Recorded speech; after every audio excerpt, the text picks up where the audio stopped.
Minsan, kahit ibinigay mo ng lahat, ay tila ba hindi pa rin sapat? Ano ba talaga ang sasapat sa mga bagay na di mo alam kung saan mo makikita? Mga bagay na hinahanap mo sa malayo. Pero kung titingin ka sa paligid mo, hindi mo lang pala nakikita ang tunay na magpapasaya sa'yo.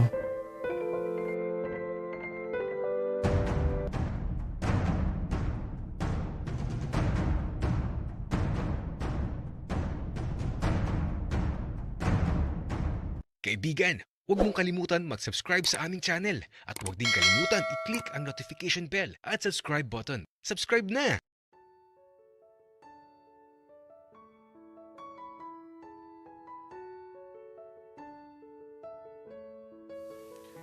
Enzo, okay ka lang ba? Oo naman, Monmon. Pero bakit di mo sinabi na may babae ka pala? Lo, hindi ko nga kilala yun, Enzo. Hindi kilala. Pero andito sa bahay niyo, Manmon. Tapos, ikaw pa yung pinupuntahan? Enzo, hindi ko talaga kilala yun. At saka, uuwiin ko na din agad yun. Kasi wala akong oras sa kanya. Kasi yung oras ko, para sa'yo lang. At ito, napangiti na lang si Enzo. Alam naman yung para sa kanya lang talaga yung bawat oras ko. Kaya naman, pagpasok namin sa loob ng bahay, nasa kusina na sila, kasama ang kambal kong kapatid. At aba, mukhang masayang-masaya sila dun. Ano kayang ginagawa nila? Kaya, ang tagal mo. Ate ganda, si Kuya Manmon pala.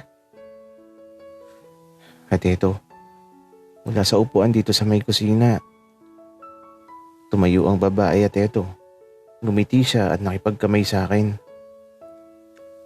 Hi, ako si Mona. Kilala na kita. Si Monico ka. Pero Monmon ang tawag sa'yo at saka sabi ng kambal mong kapatid, mahilig ka daw sa sinigang kaya eto, may dala akong mga gagamitin ko sa pagluluto. Gusto ko kasi na matikman mo ang luto ko, ang sinigang ko, na mapapapikit ka sa sarap at asim. Ah, ganun ba? Nice to meet you, Mona. Si Enzo pala, kaibigan ko. At ito, nang tumingin ako kay Enzo, ang sama ng tingin niya sa akin. Parang gusto niya ako saktan. Naku, yari ako. Oh, Enzo pala ang pangalan mo. Alam mo, cute ka. Wika ni Mona kay Enzo. Ikaw din cute. Wika naman ni Enzo. Mas maganda siguro Mona kung magluluto ka na muna ng sinigang.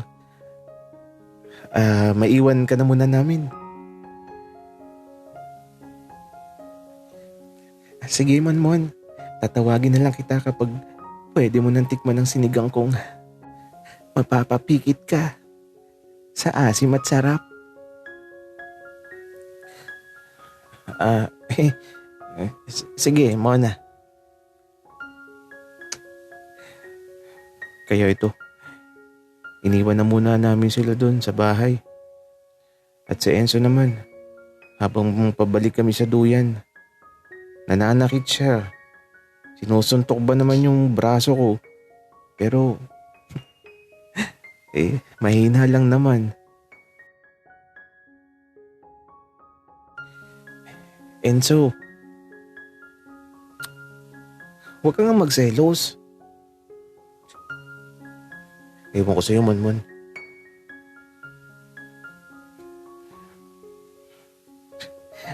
Uy, selos. Pero Enzo, ikaw pa din naman ang mahal ko. Monmon, parang di naman yan ang sinabi mo kanina. Sabi mo, magkaibigan lang tayo.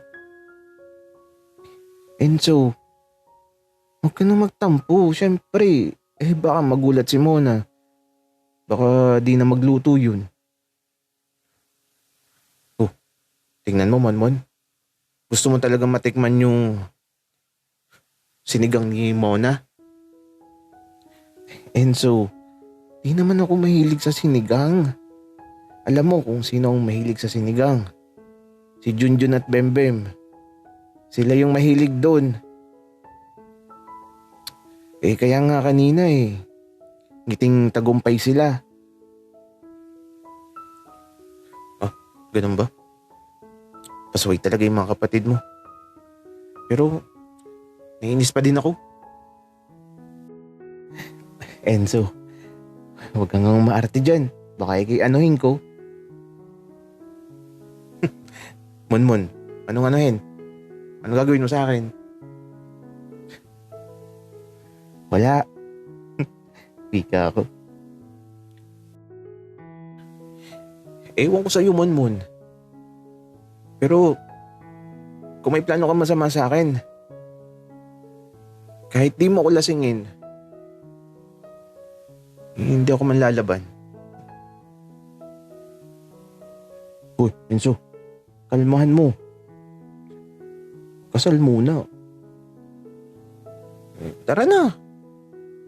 Magpapasundo na ako sa helicopter tapos pupunta tayo sa pinakalumang simbahan. Tapos, doon tayo magpapakasal.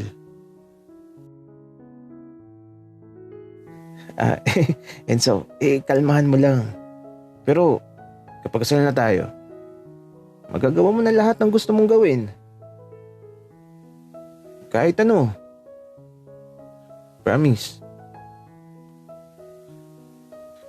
Monmon, promise yan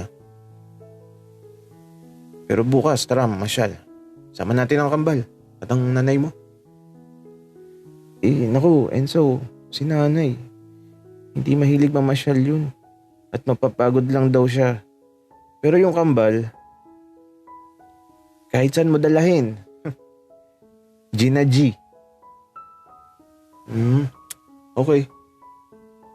Di mamaya kapag andito na yung nanay mo, magpaalam na tayo na mamamasyal bukas. Okay. Sige. Pero, saan tayo pupunta, Enzo? Kahit saan, Monmon. Kung gusto mo, puntahan natin si Big Boss sa bahay niya. Kasi balita ko, nag-aaya mag-pulse yun. Enzo, maganda yan. Puntahan natin at gulatin natin. Kaya Monmon, Kuya Enzo, kakain na po. Sige, Junjun. Papunta na.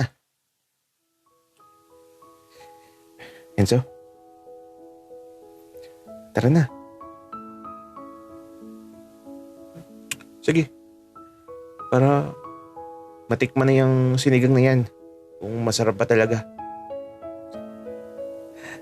Pika ni Enzo.